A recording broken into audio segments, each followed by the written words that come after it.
بسم الله الرحمن الرحيم. الحمد لله رب العالمين، والصلاة والسلام على أشرف الأنبياء والمرسلين وعلى آله وصحبه أجمعين. السلام عليكم ورحمة الله وبركاته. كبجمتو تبجل دمتو بليين برتو مدرسة بالالف كمبرا برتو كوبي أفان عربي فاجة شورا معلش نفهم قدّا سنغا فردا هرّا كاتا برنوتا يوخين برنوتا كتا شنفارا خانو تجرو garuu kan barachaa jirru qubeedhuma sanii jechuudha.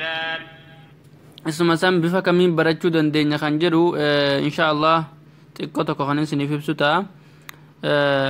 Tokkoffaa irratti amma mee alqaa'ida nuuraaniyyaa kan jedhamu aappii hedduu gaariidha. Fakkeenyaaf kuni maali jennee yoo laaluu barbaanne isuma tuqnaa waan kuni ta'e nuuf himaa jechuudha.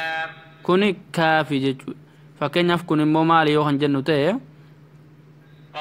qaafi, kun immoo maali yoo kan jennu taane kun jechuudha. waaw kun immoo maali yoo kan jennu taane akka sanitti ofiisa hariitii quba keenyaan tuqnee waan nu barsiisuu danda'utu jira. Egaa isa kana insha Allah har'aan tana insha Allah yoo fedhasaa taate fuula kana qaraanee akkasittis faallaattis olitti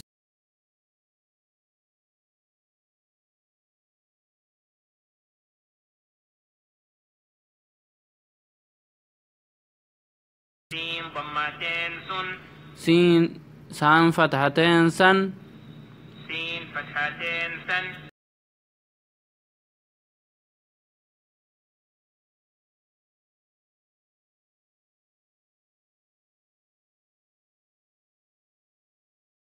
واو نون ميم لام كاف قاف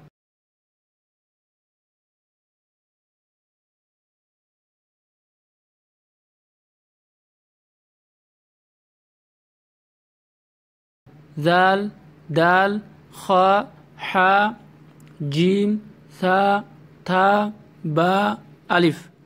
والنسم بيخو قبضا بك خندتي إشين تتكون بريفم كلام ديما بريفمتهن لالمتم بريفم كلام قراتشان بريفم قرقودا في تقالي ساني قفارك اللالمو ألف كبو خليس سنكراسي سنجرب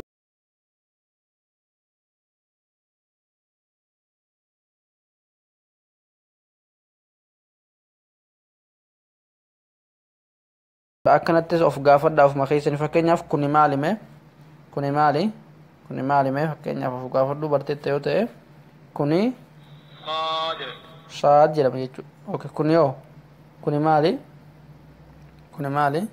kuni gayini jedhama jechuudha. Kuni yoo maali fakkeenyaaf of gaafadhu mee yoo dhuguma qubee arabiffaa barteetta ta'e kuni maal jedhama? Allahu kuni maal jedhama? faa jedhama jechuudha. Mee of gaafadhu gaa kun yoo maal jedhama fakkeenyaaf kun maal jedhama? daal jedhama jechuudha. Kun yoo maal jedhama fakkeenyaaf mee kuni mee of gaafadhu waa jedhama jechuudha. Okay, eeshi mee dogongorsee kuni maal jedhama fakkeenyaaf kun jechuudha. haa jedhama jechuudha. Bifa saniin of gaafattanii sirriitti baruu qabdanidha. Ergaan kiyyaa kanuma kan hin qabu. Asumarratti isin irraa dhaaba barnoota kiyyaa irraa inshaallah boru yoo rabbiin fedha saadha taate asitti dabarraa. Kuni qofaasaa aliif jedhama. Kun immoo diimaan isaadhaan laami. Kun aliif walitti laam aliif jedhama. Kunis laam aliif jedhama. Kuni baa taate butaa yeroo isin itti gargatu baa jedhee butaa. Kun yoo maal jedha kun maal jedha ka jedhu inshaallah isaan kana boru kan wajjiniin barannu ta'a yoo fedha rabbii taate. أسمرت سنة رادابا وصلى الله على أشرف الخلق نبينا محمد وعلى آله وصحبه أجمعين. السلام عليكم ورحمة الله وبركاته.